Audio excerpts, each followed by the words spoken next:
Halo teman-teman, kembali lagi di channel IB School. Kali ini kita akan lanjut ya pembahasan untuk persiapan tes Polri di tahun ini yang tidak lama lagi. Dan untuk kali ini kita akan membahas tes wawasan kebangsaan, di mana ini adalah lanjutan dari dua video sebelumnya, tapi ini cukup berbeda. Karena selain kita akan membahas materi-materi pada tes wawasan kebangsaan pada umumnya, kita juga akan membahas soal-soal requestan kalian. Oh ya, buat kamu yang mau mengikuti tryout di bulan ini adalah list tryout yang ada di bulan ini ya, teman-teman. Caranya kalian tinggal gabung saja di channel IB School. Selain tryout ini, nanti kalian juga bisa akses ke video-video eksklusif dari IB School, lalu juga bisa akses ke latihan soal mingguannya. Tentunya masih banyak lagi keuntungan yang lainnya. Oke, sekarang langsung saja kita bahas dari nomor 1.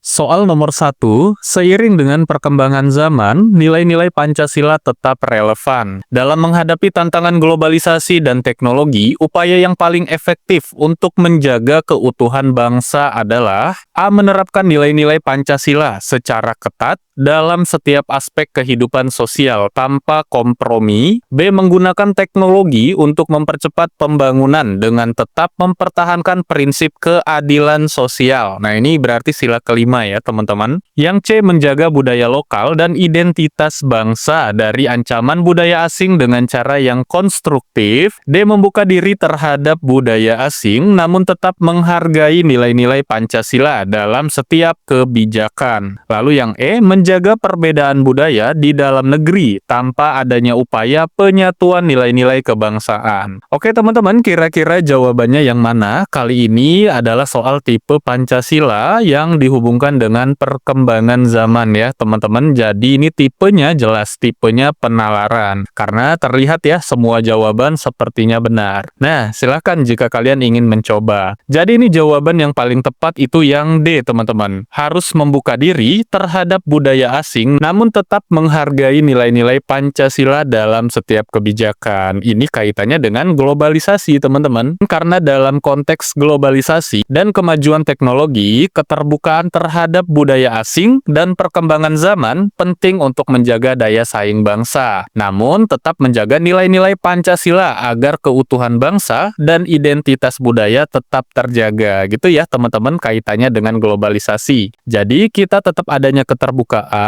untuk menjaga daya saing, namun harus menjaga nilai-nilai Pancasila. Nah, ini itu menunjukkan keseimbangan antara modernisasi dan pelestarian nilai-nilai luhur bangsa. Nah, jadi menurut Mimin ini yang paling tepat adalah yang D. Nah, untuk jawaban yang B, menggunakan teknologi untuk mempercepat pembangunan dan tetap mempertahankan prinsip keadilan sosial tepat teman-teman. Tapi ini itu hanya setengah saja. Kenapa? Karena di sini kita lihat adanya keadilan sosial berarti hanya satu sila ya, konsepnya sila kelima saja. Sedangkan tadi yang C, semua nilai-nilai Pancasila harus dihargai. Jadi menurut Mimin itu lebih lengkap yang D. Untuk jawaban A juga terlihat benar teman-teman. Menerapkan nilai-nilai Pancasila, benar ya, semua nilai secara ketat dalam setiap aspek kehidupan sosial tanpa kompromi. Nah teman-teman, jadi ini kenapa Mimin tidak contreng yang ini? Karena menurut Mimin di sini kaitan dengan globalisasinya belum ada ya. Dia hanya menerapkan nilai-nilai Pancasila saja secara ketat dalam setiap aspek kehidupan sosial. Sedangkan di D itu dijelaskan ada konsep globalisasi, yaitu membuka diri terhadap budaya asing. Oke, jadi jawabannya yang D. Kita lanjut ke soal berikutnya. Wali Songo adalah sekelompok ulama yang dikenal sebagai penyebar agama Islam di Pulau Jawa pada abad ke-15 hingga ke-16. Salah satu tokoh Wali Songo yang terkenal dengan nama asli Maulana Malik Ibrahim memiliki peran penting dalam penyebaran Islam adalah A. Sunan Bonang, B. Sunan Kalijaga, C. Sunan Kudus, D. Sunan Ampel, E. Sunan Gresik. Nah, teman-teman, kira-kira nama Sunan dari Maulana Malik Ibrahim itu Sunan apa? Oke, teman-teman, di sini Mimin tambah catatan ya, supaya kalian bisa menghafal semua nama asli Sunan yang ada di opsi. Untuk Sunan Bonang, itu nama aslinya adalah Maulana Makdum Ibrahim. Untuk Sunan Kalijaga, itu nama aslinya adalah Raden Umar Said. Lalu untuk Sunan Kudus, itu nama aslinya adalah Jafar Sodik. Lalu untuk Sunan Ampel, itu nama aslinya Raden Rahmat. Lalu untuk Sunan Gresik, itu nama aslinya adalah Maulana Malik Ibrahim. Jadi jawabannya itu yang E ya, yang sesuai dengan nama asli Maulana Malik Ibrahim. Nah teman-teman, ini adalah soal requestan kalian yang muncul di tahun sebelumnya ya. Memang agak sedikit menyimpang dari wawasan kebangsaan, tapi ini muncul. Jadi silahkan kalian pelajari dan hafalkan buat tambahan kalian ya. Siapa tahu ini dimunculkan lagi jenis soalnya. Kita lanjut ke soal berikutnya. Pancasila sebagai dasar negara mengharuskan adanya keseimbangan antara hak dan kewajiban. Dalam konteks ini, yang paling mencerminkan prinsip keseimbangan adalah oke, berarti yang ditekankan pada soal adalah prinsip keseimbangan, berarti kaitannya dengan hak dan kewajiban. Langsung ya, mewajibkan setiap warga negara untuk mematuhi hukum tanpa terkecuali. Ini salah ya, tidak termasuk ke dalam prinsip keseimbangan, di mana tadi antara hak dan kewajiban. Karena di opsi A, ini kita baru lihat kewajibannya saja ya, tapi kita belum lihat haknya. Menggunakan kebebasan berpendapat dengan tetap menghormati hak orang lain. Nah, ini tepat teman-teman menurut Mimin. Menggunakan kebebasan berpendapat itu adalah hak bagi setiap orang, tapi kewajibannya jangan lupa menghormati hak orang lain. Nah, ini termasuk prinsip keseimbangan. Kita lihat yang opsi C, menghargai hak-hak individu selama tidak merugikan kepentingan umum. Ini juga tepat ya, tapi kelihatannya masih setengah teman-teman, karena di sini kita tidak melihat hak dari kitanya. Kita hanya melihat kewajibannya saja, yaitu menghargai hak-hak individu. Tapi ini juga bisa jadi jawabannya. Yang D, menyelesaikan masalah sosial melalui kebijakan yang lebih memihak pada kelompok mayoritas, jelas salah. Yang E, mengurangi hak-hak individu demi kepentingan negara, jelas salah. Nah, jadi yang paling tepat ini jelas opsi yang B teman-teman. Menggunakan kebebasan berpendapat dengan tetap menghormati hak orang lain. Dimana untuk materinya, Pancasila itu menekankan keseimbangan antara hak dan kewajiban, yaitu kebebasan berpendapat itu sebagai haknya, tetapi harus dijalankan dengan menghormati hak orang lain agar tidak menimbulkan konflik dan tetap menjaga harmoni sosial. Ini sebagai kewajibannya. Nah, ini juga teman-teman mencerminkan prinsip keseimbangan yang diatur dalam nilai-nilai Pancasila, khususnya sila keempat dan kelima, yaitu musyawarah dan keadilan sosial ya. Oke, jadi jawabannya jelas yang D. Kita lanjut ke soal berikutnya.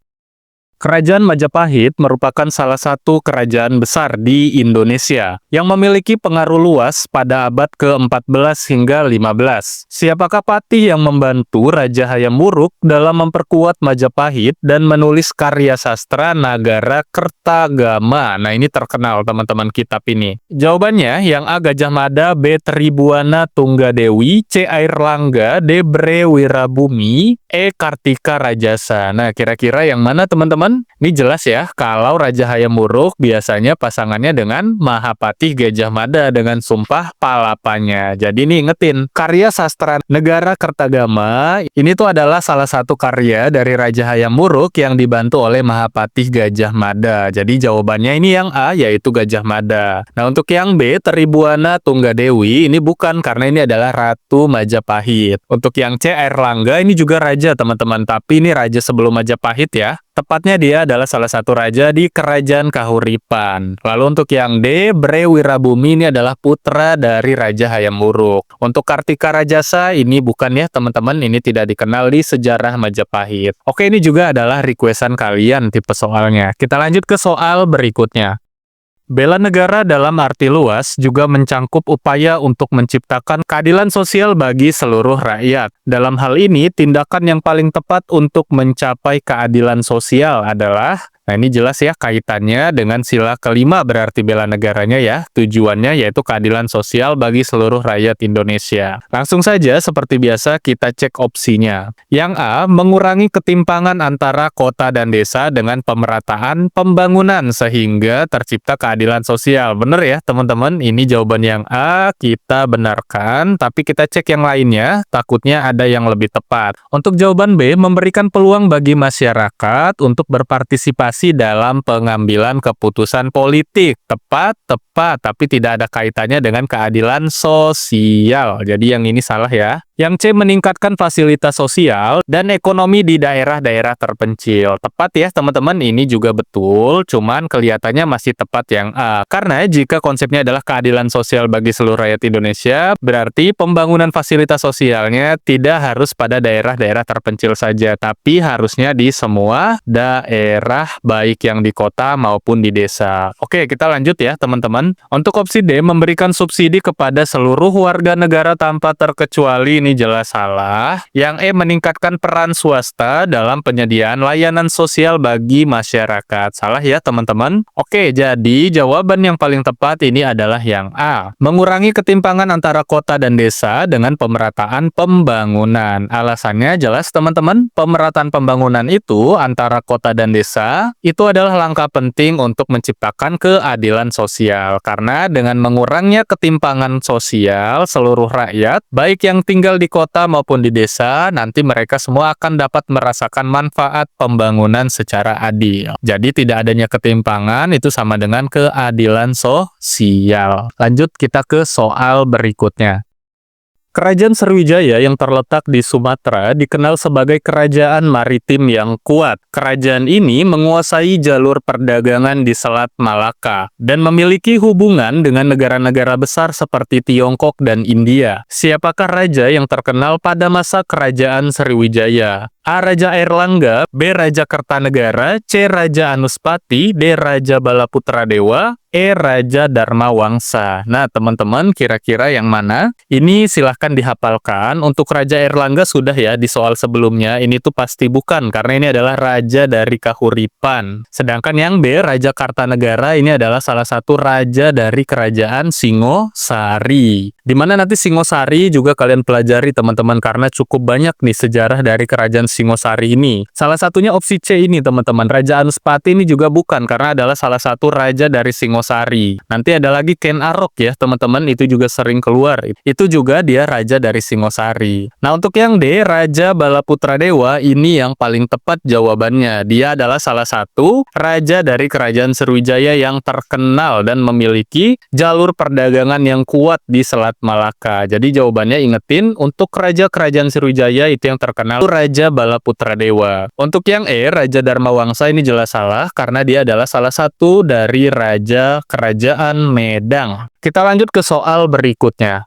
Wawasan Nusantara sebagai cara pandang bangsa Indonesia terhadap diri dan lingkungannya, memiliki tujuan untuk mempertahankan kesatuan dan persatuan bangsa. Salah satu aspek penting dalam wawasan ini adalah kekayaan budaya dan keanekaragaman suku bangsa di Indonesia. Apa tujuan utama dari penerapan wawasan Nusantara? Nah, teman-teman, kali ini kita masuk ke materi atau cangkupan bahasan wawasan Nusantara ya. Ini juga pada PDF pengumuman dijelaskan ya, kalau materi ini itu adalah bagian materi yang dites pada wawasan kebangsaan Polri di tahun ini. Oke, untuk yang A itu menghormati kebudayaan asing, yang B menjaga keutuhan wilayah negara, yang C meningkatkan perdagangan antar negara, D mengembangkan kerjasama internasional, E menjaga stabilitas politik negara. Nah, teman-teman, ini sekilas jawabannya bagus semua ya, terlihat betul semua. Jadi kalau kalian tidak mengerti materi dari wawasan Nusantara ini, kalian akan cukup bingung menjawabnya. Jadi di sini materinya teman-teman. Inti dari wawasan Nusantara itu ada 3. Yang pertama, kesatuan wilayah. Jadi Indonesia sebagai negara kepulauan yang utuh, di mana laut, pulau, dan perairan merupakan bagian yang tidak terpisahkan dari negara. Itu ya, poin dari kesatuan wilayah. Yang kedua, kesatuan bangsanya teman-teman. Jadi menjaga dan memperkuat persatuan seluruh rakyat Indonesia, meskipun terdapat keberagaman suku, budaya, dan agama. Nah, yang terakhir itu poinnya adalah pembangunan berkelanjutan, di mana ini adalah membangun negara dengan memperhatikan keberlanjutan sumber daya alam dan lingkungan, serta pemerataan pembangunan di seluruh wilayah Indonesia. Nah, ingetin ya, jadi ini adalah 3 poin dari wawasan Nusantara. Jadi tinggal kita lihat di opsi yang paling tepat yang mencangkup 3 poin ini, atau 2 poin, atau salah satu poinnya itu yang mana. Nah, kalau Mimin nih jelas jawabannya langsung ketemu, yaitu yang B, menjaga keutuhan wilayah negara, karena ini adalah bagian dari kesatuan wilayah ya, jelas di poin pertama. Oke, jadi jawabannya untuk soal ini adalah yang B. Sekali lagi ingetin ya teman-teman, materi dari wawasan Nusantara yang paling penting adalah poin yang 3 itu. Supaya nanti soalnya jika berbeda-beda kalian tetap tahu poin cara menjawabnya. Oke, kita lanjut ke soal berikutnya. Pada masa kerajaan Mataram kuno, dikenal adanya sistem pemerintahan yang sangat terstruktur. Selain itu, kerajaan ini dikenal dengan pembangunan candi-candi megah yang menjadi simbol kejayaannya. Siapa raja yang mendirikan Candi Borobudur pada masa itu? Oke, langsung saja ya, kita cek setiap opsinya. Yang pertama, Rakai Pikatan, jelas salah. Yang B, Raja Samaratungga. Nah, ini teman-teman, diingetin jawabannya ini ya, karena dia adalah salah satu raja yang ada pada dinasti Sailendra. Dan dinasti ini cukup terkenal ya teman-teman karena dia adalah yang membangun candi-candi megah, salah satunya Candi Borobudur. Untuk opsi C, Empu Sindok ini bukan karena dia ada di dinasti Isyana. Yang D, Airlangga jelas salah. Yang E, Ken Arok. Nah ini yang tadi Mimin jelaskan ya soal-soal sebelumnya itu adalah Raja Singosari. Jadi cukup banyak teman-teman sejarah Raja Singosari ini dan bisa kalian cek untuk dihafalkan. Oke, lanjut ke soal berikutnya.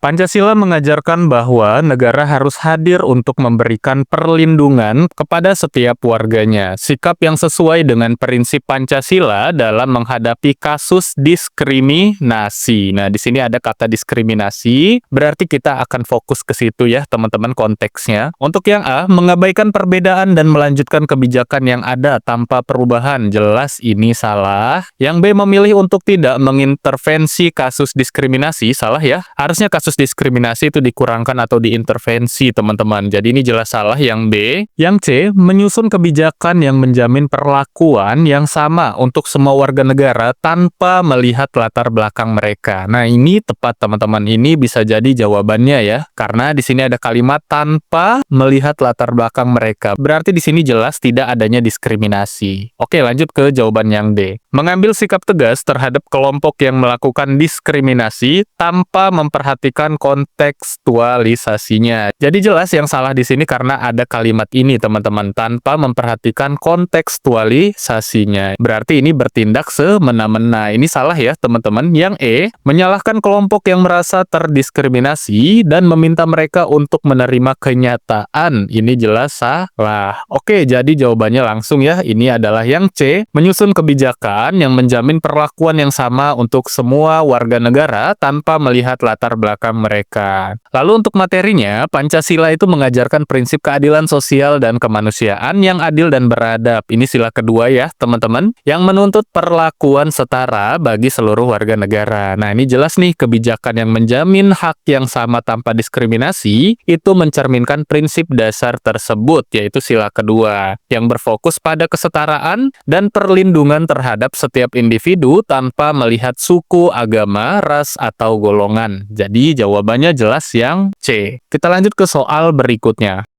Salah satu bentuk cinta tanah air adalah menjaga budaya Indonesia. Di bawah ini mana yang paling mencerminkan sikap cinta tanah air? Oke, teman-teman, langsung ya kita coba lihat opsinya. Yang A, menggunakan bahasa Indonesia dalam kehidupan sehari-hari. Ini bisa jadi jawabannya, teman-teman. Lanjut yang B, menghargai keberagaman budaya dan menjaga tradisi. Ini juga bisa jadi jawabannya. Yang C, menjaga kelestarian alam Indonesia dari kerusakan. Ini juga betul, bisa jadi ini jawabannya. Yang D, mengikuti perkembangan dunia tanpa menghilangkan identitas bangsa. Ini bisa jadi juga, teman-teman, tapi kelihatannya tidak sekuat opsi A, B, dan C. Oke, yang E sekarang berpartisipasi dalam acara kebudayaan yang diadakan oleh pemerintah. Ini juga bisa jadi jawabannya. Nah, teman-teman, jadi ini opsi A sampai E, kelihatannya semuanya ini bisa jadi jawaban, tapi kita harus cari yang paling tepat, teman-teman. Oke, sebelum kita jawab, jadi untuk cinta tanah air itu, teman-teman, itu adalah rasa kasih sayang dan kesetiaan yang mendalam terhadap negara dan tanah kelahiran. Nah, cinta tanah air ini bisa diwujudkan dengan berbagai cara, seperti yang A, menjaga dan melestarikan budaya dan tradisi bangsa,